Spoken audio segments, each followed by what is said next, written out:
Hey guys, welcome to the channel. I think this video is going to be very helpful for a lot of the Z owners today. So I'm going to take you to a step-by-step process on how to get to the camshafts on a VQ35DE, and if you ever plan on changing the valve covers that leak so bad on these cars. As you can see, there's a lot of oil. I have oil all down there, so I kind of threw everything together. Everything's unbolted, so it can make this a lot easier. So here we go, step by step. So what you're going to do, first thing is you're going to take your battery tray off and disconnect the negative terminal, because you're going to have to pull your intake air temperature sensors and things like that off. So you'll start from there, you'll break down your intake, so you'll disconnect from your AIT, pull your air box out. So on your air intake, there's the vacuum port. Let's see, which you can take the strut bar off. Actually, that wouldn't be a bad idea to go ahead and do that. These are 14mm bolts, and all the tools you're going to need to do this are right here. You're going to need an extension ratchet. This is a 12mm. You're going to need a 14mm and a 10mm, all metric, flat blade screwdriver, some needle nose, and some Allen wrenches. So take the strut bar off, pull that off. Remember, 14mm bolts. Okay, the intake tubing has your vacuum port, which connects back here in the back of the valve cover. So you disconnect that. Now, get to your throttle body. You're going to unplug the throttle body right here.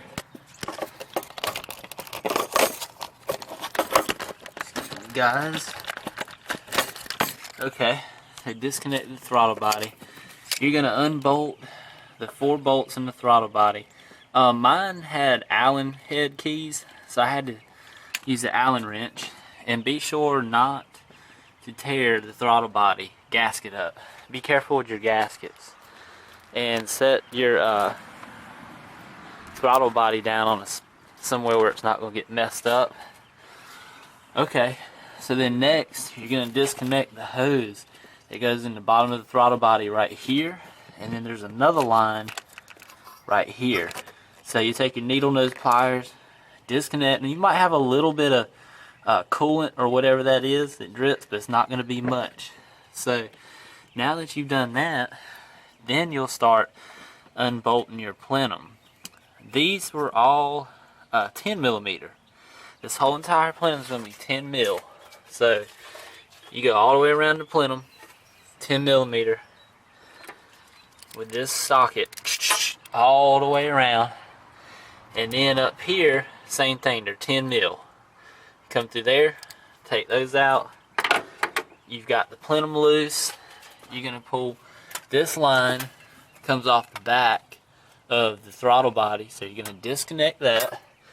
You're going to disconnect this line over here. Now you're ready to move the plenum. So once you move the plenum, let me set this down over here, guys. Now we're at the lower plenum, as you can see. So once you get down to this part, you're going to have 6 bolts. One here on each side.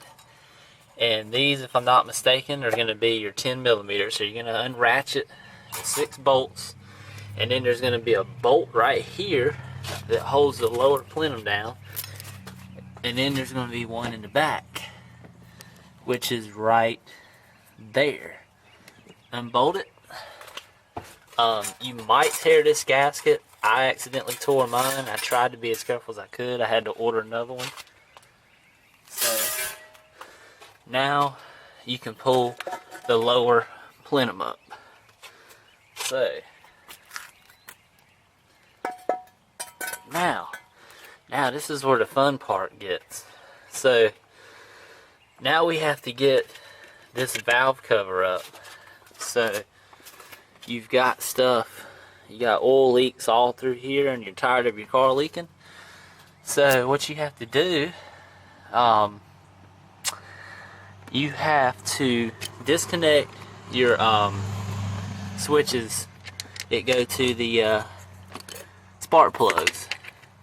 And so what you're going to do is you're going to start unplugging this harness right here that goes to your plugs. And you have the 10 mil bolts that hold your coil packs down. That was the word I couldn't get out of my mouth. So you're going to unbolt your coil packs and then unplug them. You shouldn't get this mixed up, because if you look here, this one goes back here, this one right here is your second one, and this is your first one. So then you start taking your coil packs out, just like that. They come right out. We're going to set them down, and this is all with just these little bit of tools. It's just time consuming. So to make this easier, what you're going to do, you're going to disconnect your let's see, what is that sensor called? Camshaft position sensor. See, that right here plugs in to back here where the camshaft position sensor. You're going to unhook it because you want this harness out of the way. Now that you've done that, see these holes right here? These were like 10 millimeter bolt holes for your valve cover. You're going to disconnect all those. You're going to take all those bolts out of this valve cover. You're going to pull this harness back. This fuel line, you can maneuver it enough to where you can pull this up. So this line right here going to the valve cover has to be removed. So now that we've removed all that, or any brackets that could be around the valve cover, like these little pieces, you want this harness pulled back. Now what you'll do is you'll take your flat blade screwdriver, and you will do just like this. You can get it in there just enough and then pry up on it, because when you first remove this gasket, there's going to be some tension under it where it's been sealed so long. So, see, this line right here is in the way, the big fuel line or whatever, but you can maneuver around it like this. Now, you can see the camshafts. We've got it pried up, and as you can see, the fuel line is the only issue. But with me holding the camera in my hand, it's kind of hard for me to do this. But without the camera, this is not that hard at all. Actually, I'm going to put it down for a minute. Right here. There. There you go, guys. So now you can see the camshafts. The whole entire valve cover is lifted up, and there's your cams. And once you disconnect this line, this whole thing's going to come out, and your gasket is usually mounted up around the sides, all down around the sides through here. And that's how you get to it. That's how you get to your camshafts. So it's not that hard, guys. That's pretty much how you get these valve covers off and get to your cams. It's just a lot of freaking bolts, man. Screws. So you got to keep up with your bolts and screws and stuff. So there you go. I hope this helps. That was the driver's side.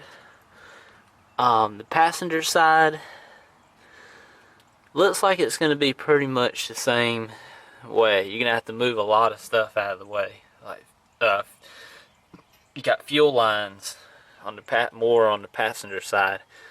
So there you go, guys. Hope this helps.